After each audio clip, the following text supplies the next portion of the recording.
விக்ரம், விஜய் சேதுபதி படங்கள் இன்று ஆரம்பம். பெருமழை வெள்ளத்திற்கு பிறகு தமிழ் திரையுலகமும் கொஞ்சம் கொஞ்சமா இயல்பு நிலைக்கு திரும்பிட்டு இருக்கு.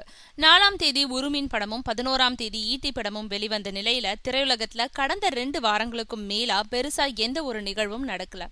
இசை வெளியீடுகள், புதிய படங்களோட பூஜைகள், பத்திரிகையாளர்கள் சந்திப்புகள் தள்ளி வைக்கப்பட்டது.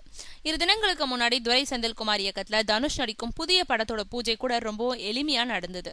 இது பத்தி பத்திரிகை செய்தி கூட அனுப்பப்படல. இந்த நிலையில இன்று விஜய் சேதுபதி நடிக்கும் தர்மதுரை படம் ஆரம்பமாக இருக்கிறதா அதிகாரப்பூர்வமா அறிவிக்கப்பட்டிருக்கு. சீனு ராமசாமி இயக்கத்துல மீண்டும் விஜய் சேதுபதி நடிக்கும் படம் இது.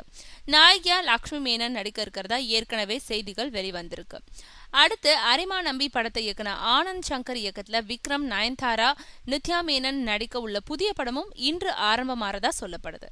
ஆனா இதுக்கான எந்த ஒரு முறையான அறிவிப்பையும் படத்தை தயாரிக்கும் நிறுவனம் வெளியிடல. விஜய் நடிச்ச புலி படத்தை தயாரிச்சவங்களோட ஒருத்தரான ஷிபு தமன்ஸ் அவருடைய SKT ஸ்டுடியோ சார்பா இந்த படத்தை தயாரிக்கிறாரு.